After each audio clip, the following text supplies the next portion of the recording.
I witnessed a lot of violence at a very young age. My stepdad was very aggressive and very violent. Anything would just set him off and he would just explode. I ended up getting into a lot of fights at a very young age. I walked around with a lot of anger. I always had to prove a point. We were poorer than most kids around us, so I would get made fun of because of the clothes that I was wearing or the shoes that I was wearing because they had holes in them. And so in my mind, I made a decision that I was gonna take what this world didn't give me, that this world owed me something. So, man, I was so angry. I was angry at the world. I was angry at my parents. I was angry at the hand that was dealt to me in life. I started hanging out with gang members and people that were way older than me and just people with a strong influence. There was a Cinco de Mayo party that was being thrown outside of a restaurant in South Nashville, and I got invited by some of my friends to go, and our whole motive for going was to get into a gang fight. One thing led to another, and we started throwing gang signs up at our rival gang members. And eventually they called us over to fight them, and when we started walking towards them, they pulled out a gun and shot one of my best friends.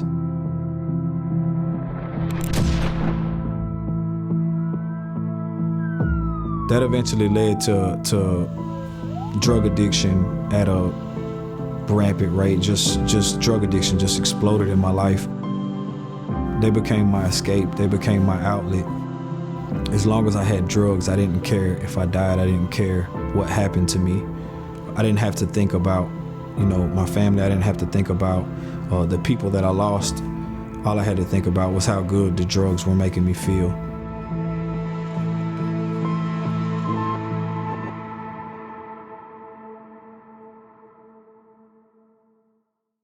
The night that I really broke was February 28th, 2011. So we were staying at a motel room off of Hardin Place, and the mother of my first two children, she was asleep. She was pregnant with my second daughter, and my oldest daughter was laying there asleep. And I remember just looking at them, and they were just so innocent. And I had enough money to pay for the room the next day or to get some cocaine, and so I called and got the cocaine. And then I remember feeling really defeated and just knowing literally I'm gonna have to take my daughter and the mother of my children to the McDonald's, and I'm gonna have to leave them there in the morning. They're gonna be hungry. I'm not gonna have the money to feed them. And I'm gonna have to go out and kick doors and come back and then feed them and then get a motel room and go through the same cycle. And I remember just feeling so much guilt and so much shame. At this point, the drugs were no longer numbing me. They were no longer taking away my thoughts, the depression, the anxiety. None of that was leaving anymore. The drugs weren't working.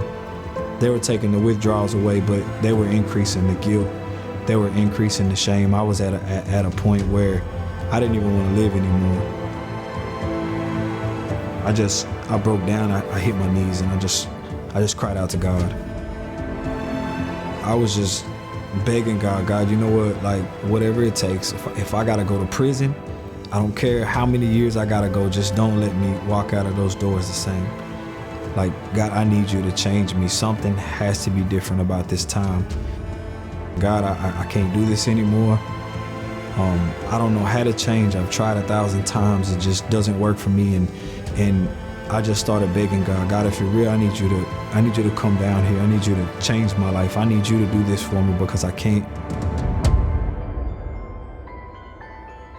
I'm tired of all the shame, all the guilt, all the pain, all the hurt.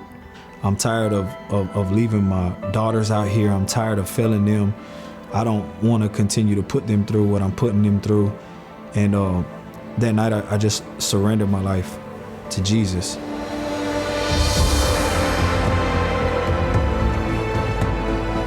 For the first time in my life, I was free. I had never been so free in my life.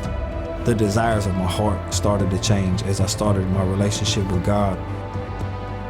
Now the desires of my heart was to have character and to be used by God. When I accepted Jesus Christ into my life, I never wanted to preach. I never wanted to share the gospel. I never wanted to be a pastor. I never even wanted to go to church or step foot in a church door. I just didn't want to stick a needle in my arm. But after developing a relationship with Jesus, I couldn't keep what he was doing inside of me contained. I had to tell somebody about Jesus.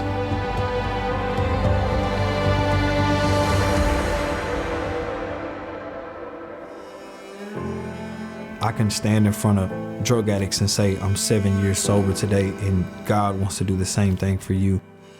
So God's got a plan, he's got a purpose for your life, and there's no limits to what God will do for you if you just surrender.